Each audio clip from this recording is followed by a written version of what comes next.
Hoje a gente vai mergulhar num material fascinante. Trechos do livro Os Criacionistas, do Ronald L. Numbers.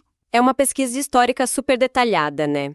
Quase uma biografia do movimento criacionista. Exato. Focando muito no cenário norte-americano. E olha, a nossa missão aqui não é entrar naquele debate de sempre de ciência contra religião. Não, de jeito nenhum. A gente quer usar essa fonte para entender uma coisa mais sutil. Como que um conjunto de ideias, de argumentos, sabe? Como ele evoluiu por mais de um século. Sim, se adaptando para sobreviver a desafios científicos e, o que é mais interessante, aos desafios legais. É uma história sobre a sobrevivência das ideias. De por onde a gente começa? Bom, o material deixa claro que o ponto de partida é A Origem das Espécies, de Darwin, lá em 1859. Mas a primeira surpresa é que a reação não foi o que a gente imagina. Como assim? Rejeição religiosa imediata, monolítica. Pelo contrário, muitos religiosos e cientistas da época, tentaram harmonizar as coisas. Ah, é? Sim, o botânico Asa Gray, por exemplo, que era um grande defensor de Darwin nos Estados Unidos, ele propunha uma evolução guiada por Deus. Espera um pouco. Então a briga não começou de verdade com a origem das espécies? Eu sempre pensei que sim. O que aconteceu para transformar essa tentativa de conciliação num conflito aberto? O estopim, segundo Numbers, foi o segundo livro do Darwin, A Descendência do Homem, de 1871. Aí a coisa explodiu, porque em A Origem das Espécies, Darwin falou de plantas, de pássaros, tartarugas. Ele foi super cuidadoso e mal mencionou a humanidade. Ele foi estratégico. Totalmente. Mas em A Descendência do Homem, ele foi direto ao ponto. Os seres humanos não estavam num pedestal criados à parte. Nós éramos parte da mesma árvore evolutiva que os outros animais. Ah, agora faz sentido. Uma coisa é dizer que os tentilhões de Galápagos têm um ancestral em comum. Outra bem diferente é dizer que a gente compartilha um ancestral com os macacos. Exato. Isso atinge um nervo completamente diferente. Totalmente. A questão deixou de ser puramente sobre biologia e passou a ser sobre status, sobre orgulho, sobre o lugar especial da humanidade no universo. O livro até cita um crítico da época que resumiu bem o sentimento de ultraje. Ele reclamou que o darwinismo nos rebaixa dessa plataforma elevada e nos agrupa com bestas de 4 patas e seres rastejantes. Nossa, pesado. Essa sensação de rebaixamento foi o verdadeiro combustível, sabe?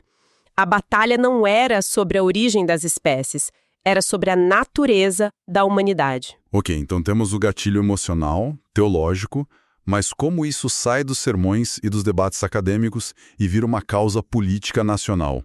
Parece um salto bem grande. Esse salto tem um nome: William Jennings Bryan. Ah, sim. Ele era uma figura gigantesca na política americana no início do século XX.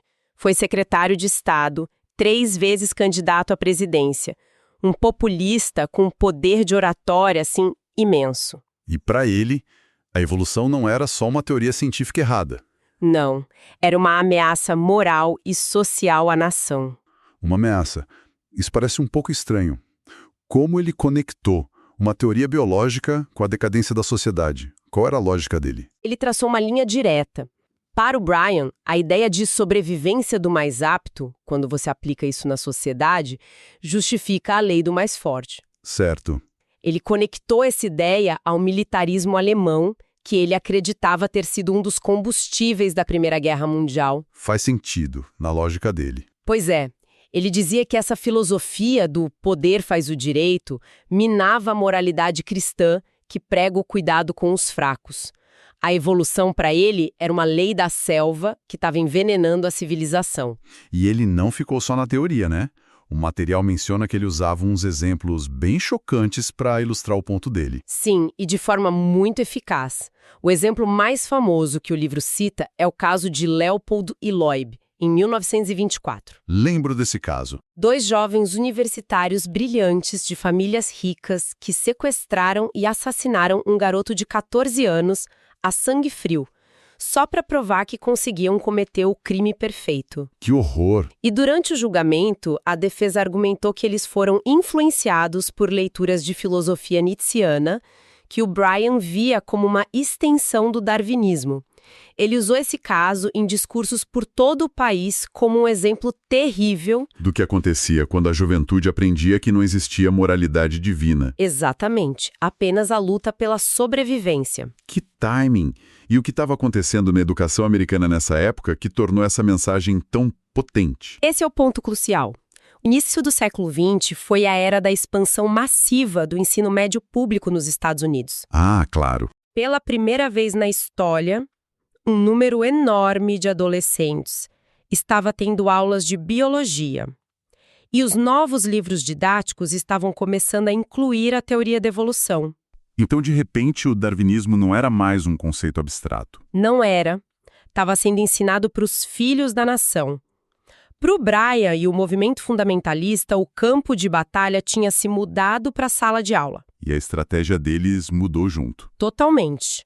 A luta passou a ser nas assembleias estaduais, com o objetivo de aprovar leis que proibissem o ensino da evolução. Entendi. Então a estratégia do Bryan era puramente política e legal. Mas isso me parece reativo, sabe? Só tentando proibir algo. Em algum momento, eles tentaram construir uma alternativa própria, algo que se parecesse com ciência, para colocar no lugar? Essa é a transição perfeita para a próxima fase do movimento. Enquanto Bryan lutava na arena política, o homem chamado George McCready Price estava quase sozinho construindo as bases para uma ciência alternativa. Price.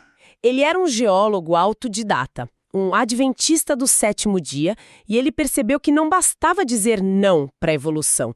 Era preciso oferecer uma explicação alternativa para as evidências, como o registro fóssil. E a explicação dele foi radical, para dizer o mínimo. Muito. A geologia do dilúvio. A ideia de que praticamente toda a geologia da Terra, as camadas de rochas, os fósseis, tudo isso foi formado por uma única catástrofe global, o dilúvio de Noé. Exato. Ele chamou a coluna geológica padrão de uma fábula astutamente elaborada. Nossa, isso é de uma ambição impressionante. É uma ambição colossal. Ele estava basicamente dizendo que um século de descobertas geológicas estava errado, fundamentalmente errado, mas a estratégia dele era inteligente. Como assim? Em vez de só citar a Bíblia, ele tentou usar a própria geologia contra si mesma. Ele se concentrou em anomalias geológicas, em particular um fenômeno chamado falhas de cavalgamento. Certo. O que é isso exatamente? Imagina as placas tectônicas se movendo. Às vezes, uma camada de rocha imensa é empurrada para cima e desliza sobre outra. O resultado é que você pode ter uma camada de rocha que os geólogos datam como muito antiga. Tipo do período cambriano. Isso, e ela está assentada diretamente sobre uma camada muito mais jovem, do Cretáceo, por exemplo. Entendi. Para a geologia convencional, isso é só o resultado de forças tectônicas imensas. Mas para o Price, isso era a prova de que toda a cronologia estava errada. Ah, ele usou a exceção para atacar a regra. Perfeitamente. Ele argumentava: vejam, a ordem está invertida. Se a ordem pode ser invertida, então a ordem não significa nada. Ele usou essas exceções para tentar derrubar a regra inteira. É como encontrar um celular enterrado sobre uma ruína romana e argumentar que, por isso, a civilização romana deve ter vindo depois da era da internet. É uma ótima analogia. Ele pegou uma anomalia explicável e apresentou como uma contradição fatal, e o legado disso foi imenso. Imagino. A geologia do dilúvio do Price se tornou a espinha dorsal do que, décadas depois, seria formalizado como criacionismo científico. Ele deu a base intelectual, então. Isso. Ele forneceu a base para que o movimento não apenas rejeitasse a ciência, mas tentasse substituí-la por um modelo próprio que parecia científico aos olhos dos seus seguidores. Ok, então agora o movimento tem duas frentes. A política, do Bryan, e essa frente pseudocientífica, do Price. Mas a batalha principal continuava sendo legal, né? Sobre o que podia ou não ser ensinado nas escolas. Como essas frentes se saíram nos tribunais? A longo prazo, elas perderam. Ao longo do século XX, uma série de decisões judiciais nos Estados Unidos foi estabelecendo que proibir o ensino da evolução, Ou exigir o ensino do criacionismo bíblico? exatamente, que fazer isso nas escolas públicas violava a primeira emenda da Constituição, que garante a separação entre igreja e Estado. A parede legal estava se fechando. Exato. O criacionismo, apresentado de forma abertamente religiosa, estava sendo barrado da sala de aula. O movimento precisava de uma nova estratégia para sobreviver. Eles precisavam de uma nova embalagem para a mesma ideia. É aqui que o nome do movimento muda, certo? Exatamente. É aqui que nasce o criacionismo científico como um termo e uma estratégia deliberada. A ideia era pegar a geologia do dilúvio do Price e outras crenças criacionistas e despi-las de sua linguagem explicitamente religiosa. Tirar a Bíblia da conversa, basicamente. Isso. Nada de Gênesis, nada de Arca de Noé, nada de Deus. Em vez disso, eles apresentaram um modelo de criação com pilares que pareciam científicos. E quais eram esses pilares, segundo o material? Eram coisas como a criação súbita do universo e da vida a partir do nada, a ideia de que a mudança biológica ocorre só dentro dos limites de tipos básicos ou espécies originais criadas. Isso. E, claro, a explicação da maior parte da geologia da Terra por uma catástrofe global. O objetivo era apresentar isso como uma teoria científica, concorrente e exigir tratamento equilibrado. Tempo igual nas aulas de ciências. Exato. Parece uma manobra de rebranding. É como pegar o mesmo produto, mas colocar numa caixa nova e mais vaga para tentar colocar ele em outra prateleira da loja. Nesse caso, a sala de aula de ciências. Isso funcionou? Por um tempo, teve algum sucesso em nível local. Mas, eventualmente, essa estratégia também foi desafiada nos tribunais e, em 1987, a Suprema Corte dos EUA decidiu que o criacionismo científico Também era religião. também era uma doutrina religiosa e não podia ser imposto nas escolas públicas. A Caixa Nova não foi suficiente para esconder o produto antigo. E isso forçou o movimento a evoluir mais uma vez. Uma nova derrota legal leva a uma nova adaptação. Qual foi a próxima mutação? A próxima e mais sofisticada mutação foi o movimento do design inteligente, ou DI. Ah, sim.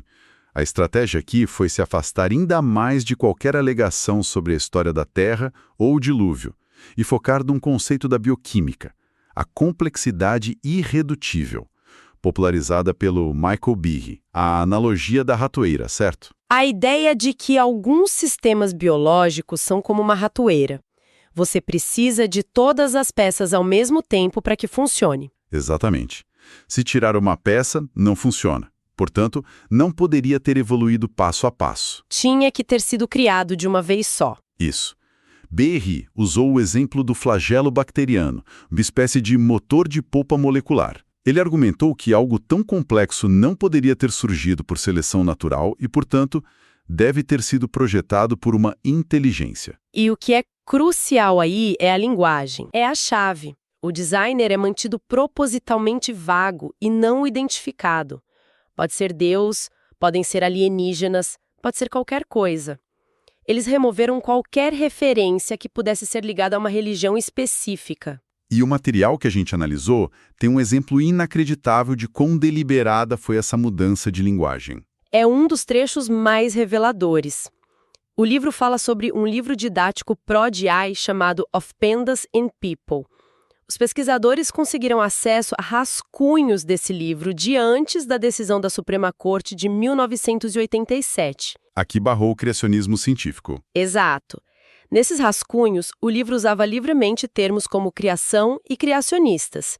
Depois da decisão judicial, na versão final publicada, esses termos foram sistematicamente trocados. Pera, quer dizer que eles literalmente fizeram um localizar e substituir no editor de texto? Exatamente. Onde estava a criação, apareceu design inteligente. Onde estava criacionistas, apareceu proponentes do design. A estrutura das frases era a mesma, mas a terminologia foi trocada para evitar a palavra criação. Que tinha sido considerada religiosa pelos tribunais. Exatamente. Foi a prova documental da evolução linguística do movimento em resposta direta à pressão legal. Isso é impressionante.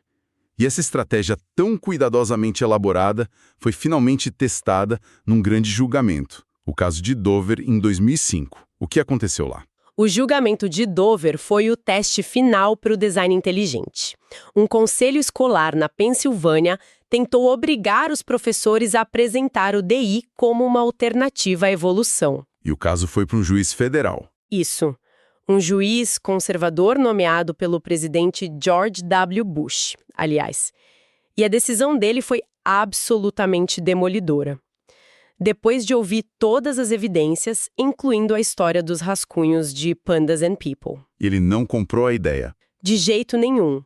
Ele concluiu que o design inteligente não é ciência e é, em sua essência, uma forma de criacionismo, portanto, ensiná-lo na escola pública era inconstitucional. O ciclo se completou. A adaptação linguística mais sofisticada também falhou no teste legal. E essa é a grande narrativa que os criacionistas nos mostram. O criacionismo não é uma crença estática congelada no tempo. É um movimento incrivelmente dinâmico que se reinventou repetidamente. Mudou a linguagem, mudou os argumentos. Sim, de Gênesis para tratamento equilibrado para design. Mudou o seu campo de batalha, da moralidade de Price para a geologia de Price e para a bioquímica de Berrey. E quase todas essas mudanças foram reações diretas a derrotas no campo jurídico. É uma aula sobre como as ideias se adaptam para sobreviver num ambiente hostil. Exato. É fascinante. E toda essa história que a gente discutiu é tão profundamente americana, né? As raízes no protestantismo, as batalhas legais sobre a Constituição. Mas o material sugere que essa ideia não ficou só nos Estados Unidos. É verdade. E essa capacidade de adaptação levanta uma questão intrigante para o futuro. Sim. Os trechos que a gente analisou mostram que, nas últimas décadas, o criacionismo, tanto na forma de geologia do dilúvio quanto de design inteligente, transcendeu suas origens. Encontrou adeptos no catolicismo, no judaísmo ortodoxo e, de forma muito expressiva, no mundo islâmico. O material menciona a figura de Harun Yahya, na Turquia, certo? Isso. Cujos livros e vídeos que usam a retórica do design inteligente são extremamente bem produzidos e populares globalmente. E a reflexão que fica é essa. À medida que essa ideia se desconecta do seu contexto original americano e é adotada por novas culturas, com preocupações e batalhas legais diferentes, que novas formas e estratégias ela pode assumir? É uma ótima pergunta. O que acontece quando uma narrativa, forjada e adaptada para uma luta específica nos tribunais dos Estados Unidos, encontra novos campos de batalha ao redor do mundo, com regras totalmente diferentes? Essa história da evolução das ideias pode estar longe de terminar.